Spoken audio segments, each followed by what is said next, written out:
জনগণ জানে জুলাই সবচেয়ে বেশি সুফল ভোগে কিন্তু হয়েছে এই সরকার। তারেক রহমান দেশে এসেছেন, শিলং থেকে স্বরাষ্ট্রমন্ত্রী দেশে এসেছেন, তারা ক্ষমতায় বসতে পেরেছেন জুলাইয়ের চেতনার ফলে, জুলাইয়ের এই ঘটনার ফলে তারা আসলে একটা দায়িত্বহীন ক্ষমতা পেয়েছে জুলাই বিপ্লবের ফলে, আর আমরা পেয়েছি ক্ষমতাহীন দায়িত্ব। তো স্বরাষ্ট্রমন্ত্রী তিনি বলে যাচ্ছেন যে গণভোটের যে আদেশ, সেই আদেশ রাষ্ট্রপতি দিয়েছে যেটা অবৈধ। তাহলে অবৈধ আদেশ যেই রাষ্ট্রপতি দেয়, সেই রাষ্ট্রপতিকে এই সরকার কেন এখনো টিকিয়ে রেখেছে?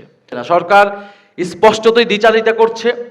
সংবিধান সংস্কার পরিষদের যে শপথনামা, সেই শপথ আমাদের করিয়েছে প্রধান নির্বাচন কমিশনার।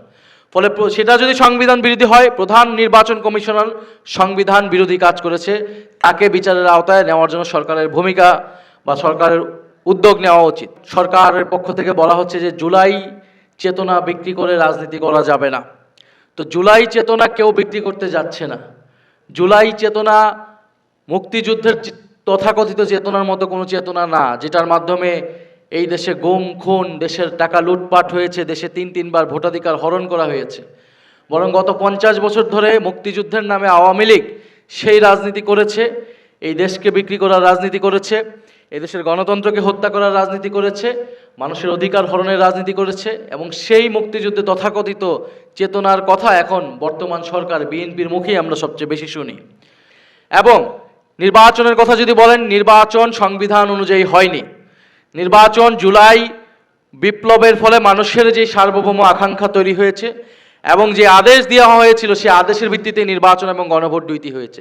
কারণ বিদ্যমান সংবিধানে কোথাও 2026 সালে নির্বাচনের কথা ছিল না, ছিল 2029 সালে নির্বাচনের কথা।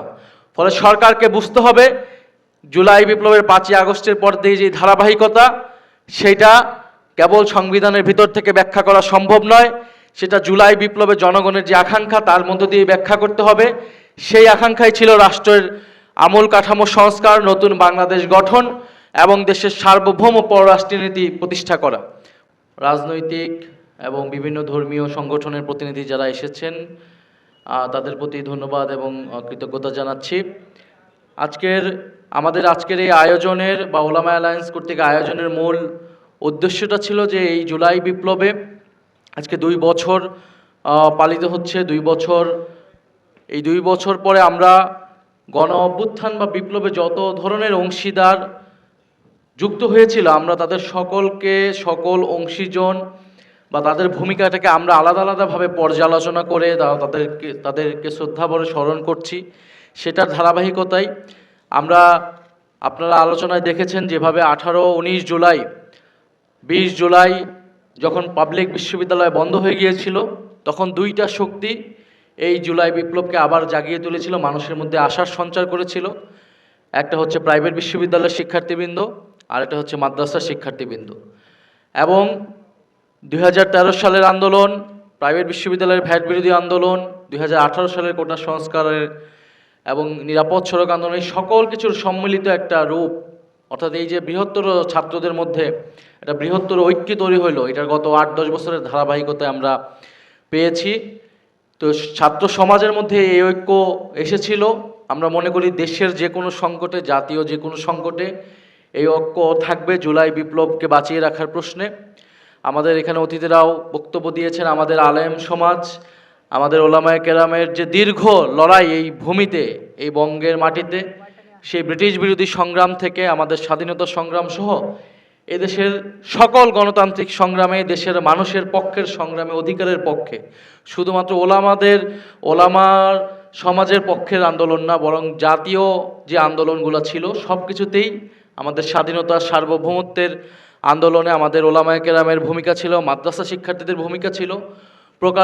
পরোক্ষভাবে প্রকারান্তরে আমরা আওয়ামী লীগের সময়, ফ্যাসিস্ট সময় দেখেছি জঙ্গিবাদের তকমা দিয়ে, ওয়ারেন টেররের একটা সময় আমরা দেখেছি এখানে ইসলামকে কীভাবে ভীতিকরভাবে হাজির করা হয়েছে। মাদ্রাসার শিক্ষার্থী এই যে জোব্বা রক্তাক্ত হয়েছে, শুধু জুলাই বিপ্লবে নয়, গত কয়েক দশক ধরেই রক্তাক্ত হয়েছে, শুধু বাংলাদেশে নয় পুরো পৃথিবী জুড়ে রক্তাক্ত হয়েছে ইসলাম এবং মুসলমানের পরিচয় এবং চিহ্ন হিসেবে। ফলে এই রক্তাক্ত জুব্বা কিন্তু বিদ্রোহের প্রতীক, লড়াইয়ের প্রতীক। সেই লড়াইকে আমরা ধারণ করে সামনের বাংলাদেশকে আমরা এগিয়ে নিয়ে যাব। সেটা আমরা প্রত্যাশা করছি। এবং এই সরকারের প্রতি আহ্বান থাকবে, আমাদের ওলামায়ে কেরাম, আমাদের মাদ্রাসা শিক্ষার্থীদের যে ভূমিকা, তারা শাহাদাত বরণ করেছেন জুলাই বিপ্লব নয়, তার শাপলা আন্দোলন থেকে শুরু করে গত মোদি বিরোধী আন্দোলন সহ সকল আন্দোলনে তাদের যারা ক্ষতিগ্রস্ত হয়েছে তাদের যাতে রাষ্ট্রীয় স্বীকৃতি সম্মাননা দেয় সরকার। এবং একটা কথা এখন সরকারের পক্ষ থেকে বলা হচ্ছে যে জুলাই চেতনা বিক্রি করে রাজনীতি করা যাবে না।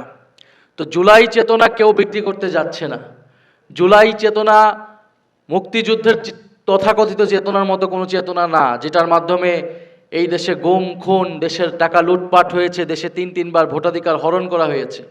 বরং গত 50 বছর ধরে মুক্তিযুদ্ধের নামে আওয়ামী লীগ সেই রাজনীতি করেছে, এই দেশকে বিক্রি করার রাজনীতি করেছে, এই দেশের গণতন্ত্রকে হত্যা করার রাজনীতি করেছে, মানুষের অধিকার হরণের রাজনীতি করেছে। এবং সেই মুক্তিযুদ্ধে তথাকথিত চেতনার কথা এখন বর্তমান সরকার বিএনপির মুখেই আমরা সবচেয়ে বেশি শুনি।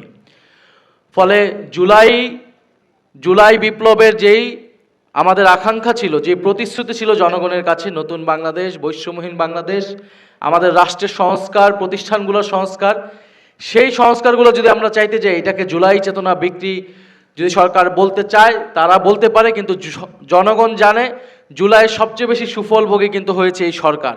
তারেক রহমান দেশে এসেছেন, শিলং থেকে স্বরাষ্ট্রমন্ত্রী দেশে এসেছেন, তারা ক্ষমতায় বসতে পেরেছেন জুলাইয়ের চেতনার ফলে, জুলাইয়ের এই ঘটনার ফলে তারা আসলে একটা দায়িত্বহীন ক্ষমতা পেয়েছে জুলাই বিপ্লবের ফলে, আর আমরা পেয়েছি ক্ষমতাহীন দায়িত্ব।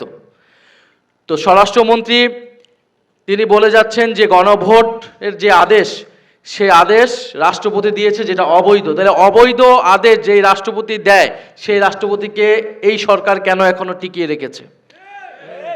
ফলে এটার যদি রাষ্ট্রপতি এই অবৈধ আদেশ, সংবিধান বিরোধী আদেশ দেয়, তাহলে রাষ্ট্রপতিকে এর জন্য শাস্তির আওতায় আনা উচিত সরকারের, কিন্তু সরকার সেটা করছে না। সরকার স্পষ্টতই দ্বিচারিতা করছে। সংবিধান সংস্কার পরিষদের যে শপথনামা, সেই শপথ আমাদের পড়িয়েছে প্রধান নির্বাচন কমিশনার।